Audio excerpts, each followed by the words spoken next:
আচ্ছা, চলেন তো একটা মজার জিনিস নিয়ে বসা যাক। এটা এমন একটা প্রশ্ন যা আমাদের প্রায় সবার মনেই কোনো না কোনো সময় এসেছে। আজ আমরা এর পেছনের আসল বিজ্ঞানটা জানব। যদি কখনো মনে হয়, আরে একই ড্রিঙ্ক বোতলে একরকম আর ক্যানে আরেক রকম লাগছে কেন, তাহলে বলি এটা কিন্তু একদমই মনের ভুল না। একই পানীয় কাঁচের বোতল, প্লাস্টিকের বোতল বা ক্যানে ঢালা হলে তার স্বাদের যে একটা পার্থক্য আমরা টের পাই, তার পেছনে কিন্তু সত্যিকারের রাসায়নিক আর মনস্তাত্ত্বিক কারণ আছে। তো চলেন এই রহস্যের জট খোলা যাক। আমরা এক একটা কন্টেনারকে সন্দেহে চোখে দেখব, মানে বিশ্লেষণ করব আর খুঁজে বের করব আসল দোষী কে বা কোনটা স্বাদের ওপর কীরকম প্রভাব ফেলে। আমাদের তদন্ত তাহলে শুরু করা যাক। আমাদের এই তদন্তে প্রথম যাকে আমরা কাঠগড়ায় দাঁড় করাবো সেটা হলো প্লাস্টিকের বোতল। অনেকেরই কিন্তু অভিযোগ থাকে যে প্লাস্টিকের বোতলের ড্রিঙ্কের আসল ঝাঁঝটা ঠিকমতো পাওয়া যায় না, কেমন যেন একটু ফিকে বা ফ্ল্যাট লাগে। চলেন দেখি এই অভিযোগটা কতটা সত্যি। হ্যাঁ, কথাটা একদম ঠিক। বৈজ্ঞানিকভাবে প্লাস্টিকের বোতলে রাখা ড্রিঙ্কের স্বাদ সবচেয়ে কম ঝাঝালো বা যাকে বলে ফ্ল্যাট হয়। এর কারণ হলো প্লাস্টিকের বোতল থেকে কার্বনেশন বা ওই যে বুদবুদগুলো, সেগুলো তুলনামূলকভাবে তাড়াতাড়ি বেরিয়ে যায়, ফলে ড্রিঙ্কটা তার ফ্রেশনেস হারিয়ে ফেলে। তো এর পেছনে আসলে তিনটা বড় কারণ আছে। প্রথমটা হলো অ্যাসিটালডিহাইড। এটা প্লাস্টিক থেকেই বের হয়ে ড্রিঙ্কে মিশে যায় আর একটা হালকা মিষ্টি প্লাস্টিকই গন্ধ তৈরি করে। ২ নম্বর কারণ, প্লাস্টিক কিন্তু পুরোপুরি সলিড না। এর মধ্যে দিয়ে কার্বন ডাইঅক্সাইড, মানে সোজা কথায় ওই যে ঝাঁঝটা, ওটা আস্তে আস্তে বেরিয়ে যায়। আর শেষে প্লাস্টিক কিন্তু রোদ বা গরম থেকে ড্রিঙ্কটাকে একদমই বাঁচাতে পারে না, যার ফলে এর ফ্লেভার কম্পাউন্ডগুলো নষ্ট হয়ে যায়। আচ্ছা, প্লাস্টিকের কথা তো হলো। এবার আসা যাক আমাদের সেকেন্ড ক্যান্ডিডেটের কাছে, কাঁচের বোতল। বেশিরভাগ মানুষেরই কিন্তু এটাই ফেভারেট। আর এই ধারণাটা কিন্তু ১০০% সত্যি। একটা ড্রিঙ্কের আসল স্বাদ ধরে রাখার জন্য কাঁচকে গোল্ড স্ট্যান্ডার্ড বা সেরা মাধ্যম বলা হয়, কারণ এটা ড্রিঙ্কের স্বাদের ওপর নিজের কোনো প্রভাবই ফেলে না। ব্যাপারটাও খুবই ইন্টারেস্টিং। দেখুন, কাঁচের সবচেয়ে বড় গুণ হলো ও একদমই নিরপেক্ষ। মানে ড্রিঙ্কের সাথে কোনো বিক্রিয়া করে না, নিজের কোনো গন্ধ বা স্বাদ মেশায় না। এর দেয়াল এতই নিরেট যে গ্যাস বের হওয়ার কোনো সুযোগই নেই। তাই ঝাঁঝটা থাকে একদম অটুট। আর কি, ড্রিঙ্কটাও অনেকক্ষণ ঠান্ডা থাকে, যা খেতে আরও ভালো লাগে। আর সবচেয়ে বড় কথা কি জানেন, খোদ কোকাকোলা আর পেপসির মতো কোম্পানিগুলোও কিন্তু এটা মানে যে কাচের বোতলে ওদের ড্রিঙ্কের আসল স্বাদটা পাওয়া যায়। ওকে, আমাদের লিস্টের ফাইনাল সাসপেক্ট অ্যালুমিনিয়ামের ক্যান।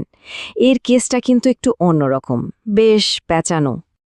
হ্যাঁ, ক্যানের ব্যাপারটা আসলেই বেশ জটিল, কারণ ক্যানের ভেতরে কিন্তু সরাসরি মেটাল থাকে না।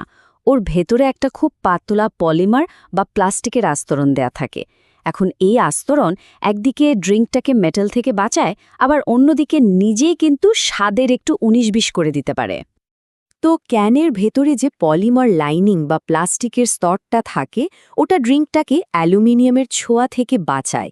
কিন্তু সমস্যা হলো এই স্তরটা নিজেই কখনো কখনো একটু রাসায়নিক ফ্লেভার ছাড়ে।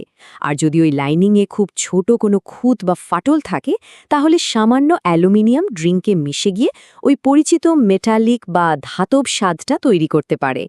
তাহলে ক্যানের ভালো মন্দটা কি দাঁড়ালো? দেখুন, সবচেয়ে বড় প্লাস পয়েন্ট হলো ক্যান কিন্তু আলো একদমই ঢুকতে দেয় না, ১০০% ব্লক করে দেয়। তাই বিয়ারের মতো জিনিসের জন্য এটা কাচের চেয়েও ভালো। কিন্তু মাইনাস পয়েন্ট হলো ওই যে ভেতরের লাইনিং, ওটা ড্রিঙ্কের আসল ফ্লেভার কিছুটা শুষে নিতে পারে। কিন্তু দাঁড়ান, গল্পটা এখানেই শেষ না, কারণ এই স্বাদের পার্থক্যের জন্য শুধু কন্টেনার দায়ী না, আমাদের ব্রেনও কিন্তু একটা বড় খেলোয়াড়। হ্যাঁ, ঠিকই শুনছেন। এটা শুধু কেমিস্ট্রির ব্যাপার না।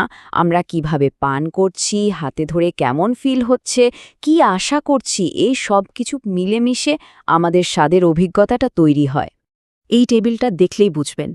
যেমন ধরেন, কাঁচের বোতলের ওই ঠান্ডা মসৃণ ফিলিং, ওটা হাতে নিলেই কেমন একটা প্রিমিয়াম ভাব আসে।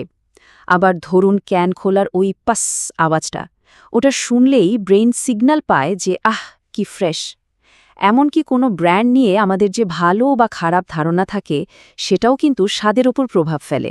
এটাকে বলে প্লেসিবো এফেক্ট, মানে আমাদের প্রত্যাশাই বাস্তবকে বদলে দেয়। তাহলে এত সব তথ্য প্রমাণ ঘেটে আমরা শেষমেশ কী সিদ্ধান্তে আসলাম? চলেন ফাইনাল ভার্ডিক্টটা দেখে নিই। যদি পিওর আসল স্বাদের কথা বলি তাহলে উইনার একটাই, কাচের বোতল।